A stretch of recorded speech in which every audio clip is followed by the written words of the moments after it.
జై శ్రీమన్నారాయణ. ధనుర్మాసం తిరుప్పావై 27వ పాశ్రంలో ఉన్నాం మనం ఈరోజు.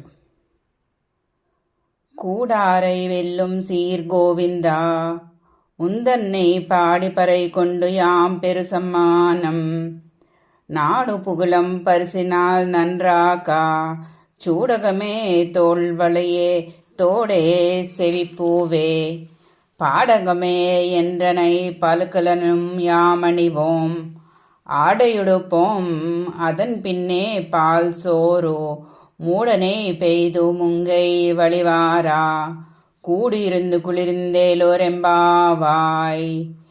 ఆండాళ్ తిరువడుగలే శరణం.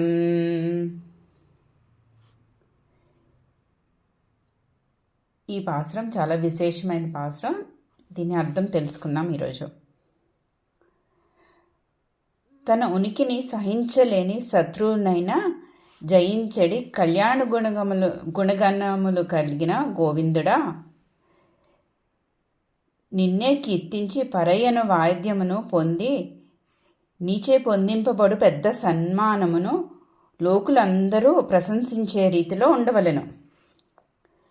అంతే ప్రశంసించే రీతిలో చేతి కంకణములు, భుజములు ధరించే కర్ణాభరణములు, కర్ణపుష్పములు, పాదములు ధరించే అందియలు, ఇవే కాక మాకు తెలియని ఇంకా అనేక ఆభరణాలు మేము నీచే ధరింపచేయబడాలి. పట్టు వస్త్రములను ధరింపు మాకు. ఆ పైన క్షీరాన్నము మునుగుచున్నట్లు పోసిన నేతిని మోచేయకుండా జారుచుండగా నీతో కలిసి కూర్చొని హాయిగా చల్లగా ఆరగింపు చేయబడవలేను. ఇదే మా వ్రతఫలము అంది ఆండాళమ్మ. ఈ పాసురం విశేషార్థం తెలుసుకుందాం మనం. వట్టపత్ర సాయి అంటూ దేనినైనా ఎలాగైనా మార్చగల భగవంతుని అమోఘ శక్తిని పాడింది ఆండాళ్ ఈనాడు. మన ఆండాళమ్మ గోపికల గోష్ఠి శ్రీకృష్ణుని స్వభావం కనిపెట్టేశారట. నిన్నటి పాసురంలో కొన్ని అడిగారు, ఈరోజు ఇంకొన్ని సత్కారాలు అడుగుతున్నారు. వీళ్ళేం అడిగినా చేయక తప్పదు. భగవంతుడికి తన స్వాధీనం తప్పిపోయింది. తనకి వీళ్ళ చేతికి లొంగిపోయాట. భక్తపరాధీనుడు కదా మరి. మన ఆండాళమ్మ తన గానంతో తన వ్రతంతో ఈ రకంగా శ్రీకృష్ణుని జయించగలుగుతోంది. ఈనాడు ఆండాళ్ అతని సౌలభ్య కళ్యాణ గుణగణాలను పాడి సాయుధ్య మోక్షాన్ని అర్థిస్తోంది. ఉపనిషత్తులు కూడా వర్ణించింది దీన్నే. భగవంతుణ్ణి అతిగా ప్రేమించి కొందరు దూరంగా ఉంటారట. ఎందుకనో ద్వేషించి కొందరట ఉదాసీనులై కొందరు దూరం అవుతారట. ప్రేమించిన వాళ్ళు ఎవరు దూరం అయ్యారు? అతి ప్రేమ వల్ల ఆళ్వార్లు. స్వామికి ఎక్కడ మన దోషం అంటుతుందో అని వాళ్ళు దూరం కాబోయారట. అప్పుడు స్వామి అన్నట్టు, గోపికలు నాకు ఇష్టమైన వెన్న దాచి ఎంత దోషం చేశారో మీరు దూరమైతే అదే దోషం సుమా అంటూ తన సౌశల్యాది గుణాలు చూపి దగ్గరకు చేర్చుకున్నట్ట. ద్వేషించిన దుర్యోధనుణ్ణి, రావణాదులను తన శౌర్య పరాక్రమాలతో మెప్పించి జయించాడు. ఉదాసీనులుగా ఉన్నవారిని తన సౌందర్యాల చేత, అర్చామూర్తిగా ఉన్నప్పుడు అలంకారములు, వివిధ ఉత్సవాలు చేత ఆకర్షించి జయిస్తాట భగవంతుడు. భగవంతుని గొప్ప గుణాలు అజ్ఞానులను సర్వజ్ఞులుగా మారుస్తాయట. భగవంతుని పేరు ఇంకొక పేరు గోవిందుడు. చేసిన ఉపకారానికి కృతజ్ఞత చెప్పకున్నా పర్వాలేదట. అహంకారం లేకుండా ఉంటే అదే చాలు అనుకుంటాట గోవిందుడు.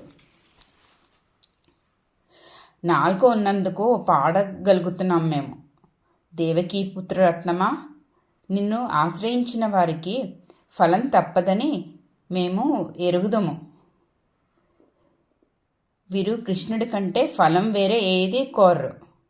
అలాంటి వారిని తానే అమ్మతో కలిసి స్వయంగా సన్మానం చేస్తాడట. శ్రీరామునికి ఇంద్రుడు ఒక ముత్యాలహారం పంపించారు. అది శ్రీరాముడు సీతమెడలో వేశారట. అమ్మ అది తీసి స్వయంగా హనుమని పిలిచి అతని కంఠసీమని అలంకరించిందట. అలాంటి గౌరవం మన ఆండాళ్ళమ్మ గోపికలు కోరేది.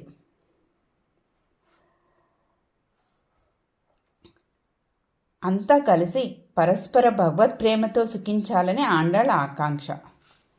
ఇలాంటి వీళ్ళని అలంకరించకుండా భగవంతుడు ఉండగలరా? అంగీకరించకుండా వీళ్ళు ఉండగలరా? అలంకారం చేసేటప్పుడు ఏ క్రమంలో చేయాలో కూడా మన గోదామ్మ చెప్తోందట భగవంతునికి. ముందు పాణిగ్రహణం చేయాలి. భుజములు పట్టి దరి చేర్చుకున్నప్పుడు ఆ భుజములు అలంకృతమవుతాయట. రాగాభివృద్ధికై ప్రణయ కలహంలో పాదం స్పృశిస్తే పాదాలు అలంకృతమవుతాయట. వానికే సర్వాత్మనా చెంది ఉన్నప్పుడే దేహమున వస్త్రమే నూతనమై శోభిల్లుతుంది. అప్పుడు అనుభవించేది పరమాన్నం. ముముక్షువు తరించేటప్పుడు ఆచార్యాశ్రయణలో దీక్ష కట్టి భుజముపై స్వామి చిహ్నములు ధరించి సదాచరణ అనే పాదాభరణములు దాల్చి చేసే కైంకర్యముతో భగవత్ సాయుధ్యము దివ్యానుభవము కలుగునని ఉపనిషద్ రహస్యాన్ని ఆండాళ్ ఈనాడు ఈ సన్మానం ద్వారా అతి సుందరంగా పాడింది. ఇదంతా ఉపనిషత్ రహస్యం ఆండాళ్ళమ్మ మనకి ఈ పాత్రం ద్వారా తెలియచేశారు. తిరుప్పావే మొదట్లో అమ్మ చెప్పింది కదా, మేము ఆభరణాలు ధరించాం, కళ్ళకు కాటిక పెట్టాం, వెన్న తినం, పాలు తాగాం, ఇవన్నీ మేము చెయ్యమంటే కృష్ణుడు తనే వచ్చి అవన్నీ ఇస్తాడు అని వీళ్ళ ఆలోచన. ఆభరణం ధరించమంటే పెట్టాడు కానీ బ్రతిమాలతాడట. ధరిస్తామంటే చాలు ప్రీతితో అన్నీ అనుగ్రహిస్తాడుట స్వామి అని చెప్పింది మన ఆండాళ్ళమ్మ ఈ పాసురంలో. ఆండాళ్ తిరువడిగలే శరణం. జై శ్రీమన్నారాయణ.